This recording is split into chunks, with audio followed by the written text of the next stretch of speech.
Shalom saudara-saudari yang terkasih dalam Yesus Kristus. Kita kembali berjumpa dalam program God Questions Indonesia yang bekerja sama dengan Yayasan Yaski. Kali ini kita akan menjawab sebuah pertanyaan, apakah Allah mengubah pikirannya? Dalam video ini saya akan menjelaskannya dari sudut pandang Alkitab. Jadi saksikan videonya sampai selesai.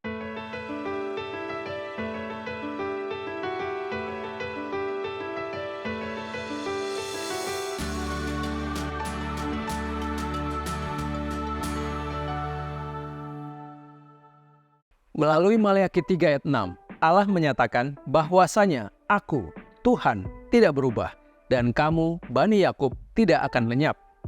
Demikian pula di Yakobus 1 ayat 17, memberitahukan kepada kita, setiap pemberian yang baik dan setiap anugerah yang sempurna datangnya dari atas, diturunkan dari Bapa segala terang, padanya tidak ada perubahan atau bayangan karena pertukaran. Melalui bilangan 23 ayat 19, ternyatakan dengan jelas, Allah bukanlah manusia, sehingga ia berdusta, bukan anak manusia, sehingga ia menyesal. Masakan ia berfirman dan tidak melakukannya, atau berbicara dan tidak menepatinya? Tidak. Allah tidak mengubah pikirannya. Ayat-ayat ini menegaskan Allah tidak berubah dan tidak dapat diubah.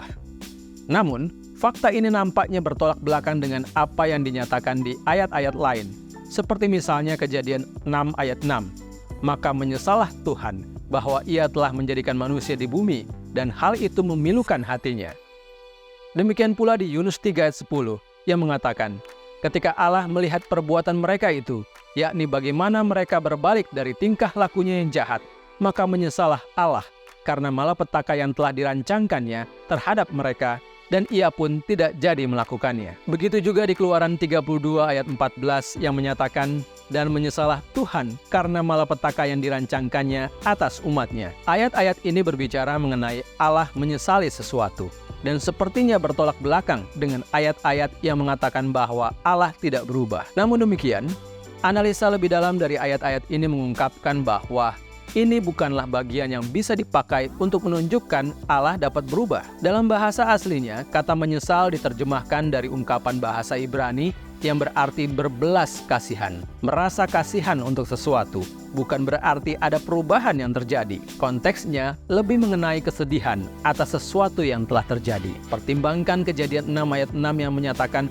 menyesallah Tuhan bahwa ia telah menjadikan manusia di bumi. Ayat ini selanjutnya mengatakan, dan hal itu memilukan hatinya. Ayat ini menyatakan bahwa Allah menyesal telah menciptakan manusia. Namun jelas, dia tidak mengubah keputusannya. Sebaliknya, melalui Nuh, dia mengizinkan manusia tetap ada. Kenyataan bahwa kita masih hidup sampai sekarang ini menjadi bukti nyata Allah tidak mengubah pikirannya soal penciptaan manusia. Konteks dari ayat ini lebih untuk memberi gambaran mengenai keberadaan manusia yang hidup dalam dosa. Dosa manusia yang memicu kesedihan Allah, bukan keberadaan manusia.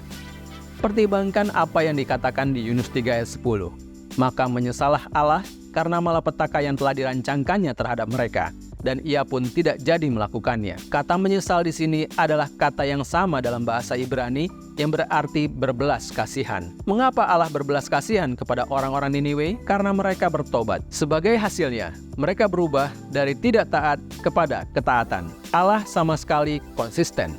Allah akan menghukum Niniwe karena kejahatan mereka. Namun Niniwe menyesal dan mengubah cara hidup mereka. Sebagai hasilnya, Allah berbelas kasihan kepada Niniwe. Semua ini tetap konsisten dengan karakternya. Melalui Roma 3 ayat 23, kita mengetahui bahwa semua orang sudah berdosa dan tidak mencapai standar Allah. Melalui Roma 6 ayat 23, kita mengetahui bahwa konsekuensi dari kenyataan ini adalah kematian, rohani dan jasmaniah. Jadi, penduduk Niniwe pantas untuk dihukum. Setiap manusia menghadapi situasi yang sama, karena pilihan manusia sendiri untuk berdosa itulah yang memisahkan kita semua dari Allah. Manusia tidak dapat meminta Allah bertanggung jawab atas kesulitannya, karena itu justru akan berlawanan dengan karakter Allah kalau dia tidak menghukum penduduk Niniwe saat mereka terus berdosa.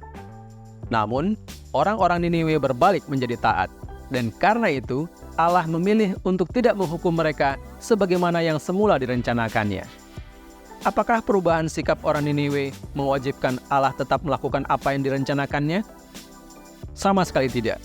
Allah tidak punya kewajiban terhadap manusia. Allah itu baik dan adil, dan Dia memilih untuk tidak menghukum orang-orang Niniwe karena pertobatan mereka. Paling sedikit, ayat ini sebetulnya justru menunjukkan bahwa Allah tidak berubah.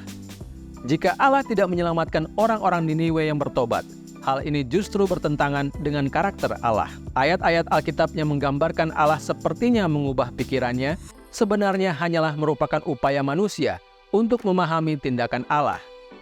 Allah yang tadinya mau melakukan sesuatu, namun sebaliknya malah terpotret melakukan sesuatu yang lain. Bagi kita, hal ini sepertinya berubah.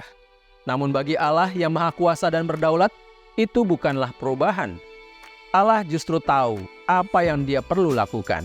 Allah juga tahu apa yang Dia harus lakukan untuk membuat manusia melakukan apa yang Dia ingin mereka lakukan. Allah mengancam menghancurkan Niniwe karena Dia tahu bahwa hal itu akan membawa penduduk Niniwe bertobat. Allah mengancam menghancurkan Israel karena Dia tahu Musa akan berdoa syafaat bagi mereka. Allah tidak menyesali keputusannya, namun sedih terhadap respons sebagian orang terhadap keputusan-keputusannya. Allah tidak mengubah pikirannya, namun bertindak konsisten sesuai dengan firman-Nya sebagai respons terhadap tindakan kita. Demikian jawaban dari firman Tuhan.